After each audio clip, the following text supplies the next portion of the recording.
Mudah-mudahan ke depan kita melihat bahwa kepolisian atau Polri akan menjadi institusi penjaga demokrasi, bukan penjagal demokrasi.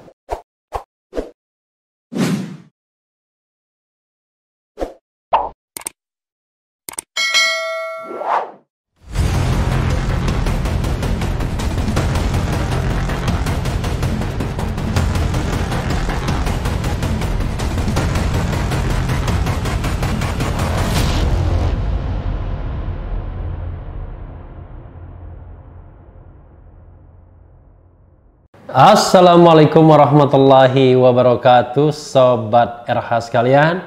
Jumpa lagi kita di channel yang keren ini, Keren Cadas. Seharian ini saya tidak take video ya, lagi up and down ya. Tapi ini ada berita dan perkembangan yang menarik, dan semua sudah tahu ya. Akhirnya Presiden Jokowi mengajukan Komjen Sigit Listio Prabowo sebagai calon Kapolri ya, calon tunggal Kepala Kepolisian Republik Indonesia. Dan biasanya calon Kapolri itu tidak pernah ditolak oleh DPR ya. Kita ingat tahun 2015 calonnya pada waktu itu bermasalah karena menjadi tersangka ya oleh KPK, yaitu Budi Gunawan, tapi tetap saja di endorse ya, disetujui oleh DPR. Setelah itu Badrodin Haiti juga disetujui, berikutnya lagi Tito Karnavian disetujui, berikutnya lagi Idam Aziz disetujui, dan Listio Sigit Prabowo rasanya tidak mungkin tidak disetujui ya. Partai di luar istana, Partai Amanat Nasional saja sudah mengatakan akan mengendorse. Lalu juga Golkar ya, dan yang lainnya sepertinya akan mengatakan iya. Jarang sekali, bukan jarang ya, rasanya tidak pernah calon Kapolri ditolak oleh DPR ya. Karena bagaimanapun DPR terutama Komisi 3 berkepentingan terhadap Kapolri ya. Semacam simbiosis mutualisme. Jadi tidak mungkin mereka mau berbenturan dengan calon Kapolri. Nah, yang menarik adalah kita melihat bagaimana nanti sikap PKS, Partai Keadilan Sejahtera, yang pasti punya isu ya, karena kita tahu bahwa Listio Sigit itu kebetulan non-muslim. Nah, kita lihat bagaimana sikap resmi PKS nantinya, karena PKS adalah partai Islam yang berada di luar pemerintahan. Tapi kita lihat di sini ada berita tentang Sigit Listio ya. Calon tunggal Kapolri Komjen Listio catat kekayaan 8,3 miliar. Rasanya terlalu underestimate gitu ya kalau 8,3 miliar ya, karena kita pernah bacakan soal kepemilikan tanah misalnya di Jakarta, di DKI Jakarta dengan harga yang rata-rata 1 M ke atas, rasanya tidak mungkin ya, karena tanah di Jakarta mahalnya minta ampun ya. Walaupun tanah kecil itu bisa 8 M, itu hanya soal harga tanah saja jangan-jangan ya, tetapi itu yang resmi tercatat ya. Jadi memang kadang-kadang dalam pelaporan harta kekayaan itu yang dicatat itu adalah NJOP, bukan nilai yang sesungguhnya dari tanah dan bangunan yang ada ya. Coba kita bacakan satu berita dari CNN Indonesia ya. Listio Sigit calon tunggal Kapolri konco lama Jokowi. Ini kita bacakan ya. Oh ya, akhirnya memang Presiden Jokowi pilihannya adalah memelihara regenerasi yang lebih ajak di Polri setelah mengalami goncangan yang luar biasa ketika ditunjuknya Jenderal Tito Karnavian sebagai Kapolri, karena Jenderal Tito angkatan 87 dari sebelumnya 84 ya. Iya, kalau tidak salah 84 atau 83 langsung lompat ke 87. Sutarman itu kalau tidak salah 83 atau 84 lompat ke 87, dan ketika digantikan Idam Aziz juga sebenarnya angkatan 87 juga kalau tidak salah, dan sekarang lompat lagi ke Sigit Listio Prabowo angkatan 91. Jadi sebenarnya 2 kali Jokowi dalam tanda kutip ya merusak regenerasi di Kepolisian Republik Indonesia. Tetapi memang pemilihan Tito Karnavian pada waktu itu memang dianggap sebagai sebuah jalan tengah karena persaingan yang mengeras di Mabes Polri antara waktu itu dianggap kubu Budi Gunawan dan kubu non Budi Gunawan. Akhirnya yang diambil adalah Tito Karnavian yang di luar itu semua, dan Tito dikomjenkan dulu sebagai kepala BNPT lalu menjadi Kapolri. Nah, Sigit Listio sedikit agak mulus sebenarnya, bukan dari konflik internal ya, tapi memang endorsementnya lebih kepada kedekatannya dengan Presiden Jokowi. Jadi Presiden Jokowi lebih memilih orang yang dekat ketimbang memelihara regenerasi Polri yang jauh lebih baik ya, karena yang dicalonkan itu ada juga angkatan 88 misalnya ya, angkatan 88, dan relatively bahwa mereka harusnya lebih punya peluang untuk dinaikkan dengan usia 55 tahun seperti Boy Rafli Amar misalnya, maka ketika pensiun 58 tahun masih ada waktu sekitar 3 tahun. Tapi Sigit Listio Prabowo, Sobat Era sekalian, dia usianya baru 51 tahun, bayangkan, masih 7 tahun lagi pensiun, sementara Tito Karnavian kemarin masih 6 tahun lagi pensiun. Bisa dibayangkan kalau seandainya nanti ya tahun 2024 presiden yang baru ingin menggantikan Kapolri, itu masih 3 tahun lagi pensiunnya ya. Agak dilematis, dan biasanya akan dipensiunkan dalam tanda kutip ya kalau misalnya masuk menteri seperti Tito Karnavian dijadikan menteri, atau kalau tidak ya didubeskan. Ini ya, akhirnya memang akan pensiun sebelum waktunya, tetapi ya memang sudah tertinggi jabatannya ya. Oke, ini juga menarik ya, kita bacakan. Ini ada juga tulisan IPW ya, Jokowi ingin dikawal Listio Sigit sampai akhir jabatan. It makes sense ya, masuk akal ya. Nah, kita bacakan coba ya. Jakarta, CNN Indonesia, Komisaris Jenderal Polisi Listio Sigit Prabowo 51 menjadi calon tunggal Kapolri menggantikan Jenderal Idam Aziz yang pensiun. Ia diketahui memiliki riwayat kedekatan dengan Presiden Jokowi sejak lama. Hari ini surprise surat Presiden telah kami terima dari Presiden, yang mana Presiden menyampaikan usulan pejabat Kapolri mendatang tunggal yaitu Listio, kata Ketua DPR Puan Maharani di Kompleks Parlemen Jakarta Rabu 13 Januari. Puan Maharani saja cuma bilang Listio. Gak ada Komjen Listio Sigit Prabowo ya. Sebelumnya ia bukan satu-satunya nama yang diprediksi calon kuat Kapolri yang beredar. Setidaknya 3 nama Jenderal Bintang 4 lainnya bersaing bersama Listio, yaitu Wakapolri Komjen Gatot Edi Pramono, Kepala BNPT Komjen Boy Rafli Amar, Kabar Harkam Komjen Agus Andrianto, serta Kalem Dikpol Komjen Arif Sulistianto. Pada akhirnya, pria kelahiran Ambon, Maluku itulah yang masuk dalam surat Presiden tentang pencalonan Kapolri ke DPR. Lalu apa istimewanya Listio? Lulusan Akademi Kepolisian Akpol 1991 ini sudah menempati berbagai posisi penting sebelum nyaris berada di puncak Korps Bayangkara. Pada 2009 ia mulai menduduki kepala satuan wilayah dengan menjabat sebagai Kapolres Pati. 1 tahun kemudian Listio dimutasi sebagai Kapolres Sukoharjo, tempat Ustadz Abu Bakar Ba'asyir ya.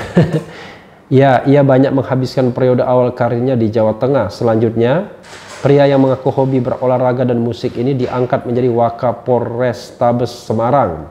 Periode penting jabatannya adalah saat ia menjabat sebagai Kapolres Surakarta pada 2011. Saat Listio bertugas di Solo, Jokowi menjabat wali kota. Jadi udah lama ya, makanya dibilang konco lawas ya, konco lama.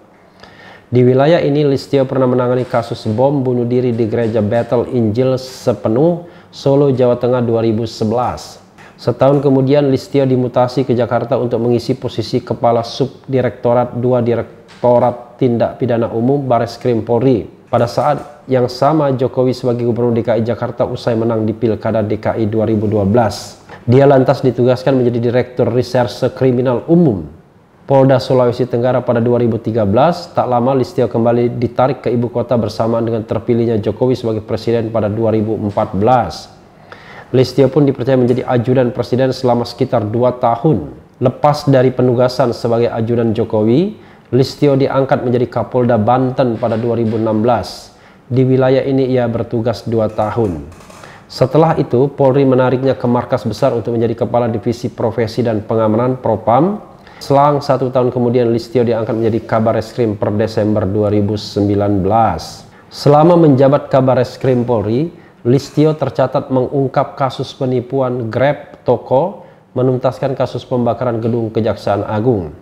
Pada masa jabatannya pula, Polri menangkap 2 tersangka penyiram air keras terhadap penyidik KPK Novel Baswedan yang merupakan oknum kepolisian, meskipun sebagian pihak meragukan validitasnya. Ya, karena memang begitu ya. Minum dulu ya. Jadi, selain itu, dia menangani kasus penembakan 6 anggota Laskar FPI dan terlibat penangkapan buron kasus korupsi Bank Bali Joko Chandra. Nama Listio sempat disebut-sebut dalam kasus dugaan suap penghapusan red notice Joko Chandra. Namun hal itu dibantah saksi di pengadilan. Terakhir kontroversinya ialah terkait kritik dari pihak Majelis Ulama Indonesia MUI yang menginginkan calon Kapolri yang bisa diterima semua pihak. Listio disorot karena merupakan non-muslim. Sangat diharapkan dan dituntut kearifannya untuk bisa memilih sosok seorang Kapolri yang bisa diterima oleh masyarakat secara luas, agar kita sebagai bangsa bisa berkonsentrasi penuh mengatasi masalah yang sangat berat yang kita hadapi saat ini, kata Wakil Ketua MUI Anwar Abbas. Ya, ini MUI yang kritis. Beberapa fraksi di Komisi 3 DPR sendiri tidak mempermasalahkan persoalan agama dari calon Kapolri ini karena tak jadi syarat khusus di perundangan. Ya, biasanya memang agak pragmatis ya kalau di DPR ya. Ini ya, ada juga semacam grafis ya, mungkin PR-PR yang harus dihadapi oleh Sigit Listio Prabowo.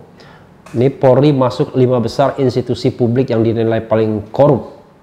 Hal ini berdasarkan survei Global Corruption Barometer GCB 2020 oleh Transparansi International Indonesia yang dirilis 3 Desember 2020. Ini yang memperhatikan dari Polri ya, bahwa yang namanya Polri bersih itu atau promotor ya, profesional, modern dan terpercaya itu masih menjadi slogan. Kemudian ada juga keterlibatan dalam konflik lahan dan perampasan tanah. YLBHI menemukan dalam konflik lahan di masa pandemi COVID-19, polisi terlibat dalam lebih dari 75% konflik lahan. Luar biasa ya. 2 kasus yang belum selesai. Pertama, pembantaian 1 keluarga di Sigi, Sulawesi Tengah oleh kelompok teroris Mujahidin Indonesia Timur, dan kedua, tewasnya 6 Laskar FPI di tol Jakarta Cikampek ya. Ini 2 kasus yang menyedot perhatian publik. Deretan PR calon Kapolri pengganti Idam Aziz ya. Kemudian ini penggunaan pasal makar secara sembarangan. Pasal 104 KUHP yang diterjemahkan sebagai makar dalam bahasa Belanda tertulis Anslag. Anslag berarti serangan. Tercatat kepolisian mengenakan pasal ini untuk demonstrasi terkait Papua dan suara kritis lainnya. Mengembalikan duit fungsi aparat keamanan Polri. Terdapat beberapa jenderal aktif yang mengisi jabatan publik saat ini seperti Ketua KPK Firly Bahuri, Ketua PSSI Muhammad Iriawan, hingga Dirjen Pemasyarakatan Reinhard Sinitonga. Represif saat mengawal demonstrasi. Amnesty International Indonesia mengungkap 43 video insiden kekerasan polisi terhadap pengunjuk rasa pada demonstrasi penolakan Omnibus Law Undang-Undang Cipta Kerja oleh elemen buruh dan mahasiswa. Kasus penyiksaan tinggi. YLBHI mencatat 1.847 korban dari 160 kasus mendapatkan pelanggaran fair trial pada 2019. Aparat kepolisian merupakan aktor paling dominan dalam kasus kejahatan pelanggaran fair trial tersebut, yaitu sekitar 57%. Ya, Sobat RH sekalian ya, ada juga berita tak ada aturan calon Kapolri harus muslim di Undang-Undang Polri ya. Jadi saya agak lambat nih Sobat RH karena sariawan ya, dia agak susah juga ngomong ya. Tapi intinya yang ingin saya katakan adalah memilih Kapolri itu ada 2 perspektif. Perspektif pertama adalah kepentingan institusi istana atau kepentingan istana, kepentingan presiden, atau kepentingan Polri itu sendiri. Ya, tentu dibungkus dengan kepentingan rakyat banyak ya. Kalau kepentingan istana, maka yang dicari adalah Kapolri yang sepenuhnya tunduk pada istana, yang paling bisa berkomunikasi dengan istana, di mana presiden merasa percaya diri bahwa dia bisa mengendalikan. Karena jangan lupa, kalau Listio Sigit menjadi Kapolri, maka dia akan menjadi ajudan bagi Jokowi, ya. Karena memang selain jauh lebih muda, ya, kelahiran tahun 69, maka Sigit Listio juga pernah menjadi ajudan Presiden Jokowi. Sehingga mental ajudan itu ya pasti akan tetap lekat, ya. Apalagi beliau dari kultur yang sama dengan Presiden Jokowi. Jadi bagi Jokowi, dia akan nyaman sampai sisa masa jabatannya karena akan dikawal oleh orang yang dia trusted, dia percaya.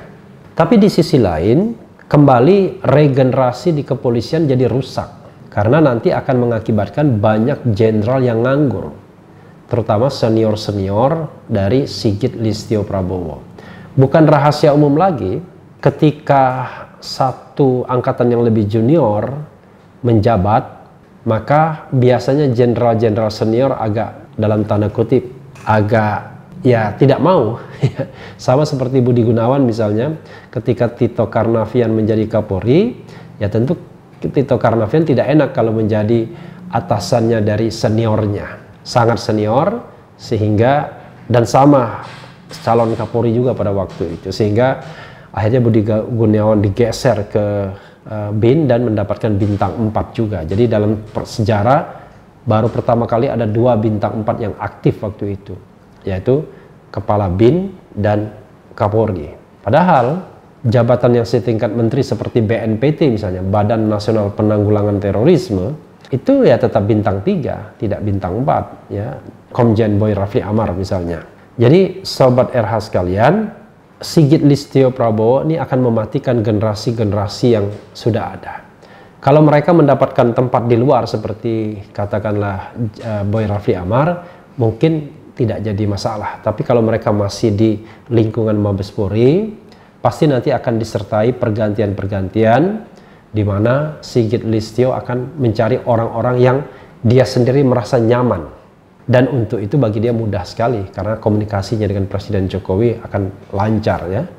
Kalau itu menyangkut endorsement dari Presiden, karena untuk pejabat setingkat eselon 1 kan harus ada keputusan Presidennya. Jadi sobat era sekalian, regenerasi di Polri akan gonjang-ganjing, ya. Jadi angkatan-angkatan 88, ya, 87, 88, 89, 90 yang tidak terlalu dekat secara psikologis dan secara secara pertemanan dengan Sigit Listio barangkali akan tidak terpakai, atau kalaupun dipakai di tempat-tempat yang tidak strategis, ya, tempat-tempat yang ya katakanlah ada jabatannya tetapi bukan tempat-tempat yang terlalu strategis.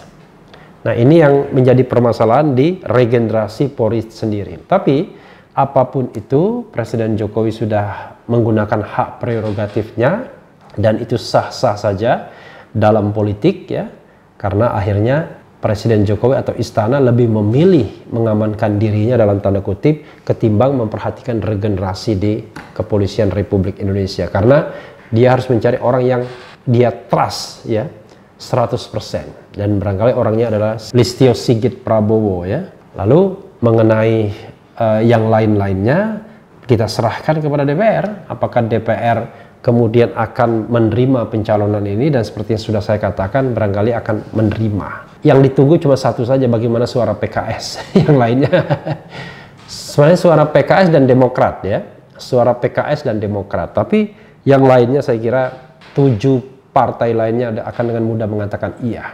Yang paling alot PKS, tapi kalau PKS mengatakan iya juga, ya artinya tradisi lama berulang bahwa tidak ada fraksi yang menolak calon Kapolri. Tapi ini agak spesifik sedikit karena Listio Sigit seorang non-muslim dan tentu saja masih generasi yang sangat muda, padahal ada jenderal yang lebih senior.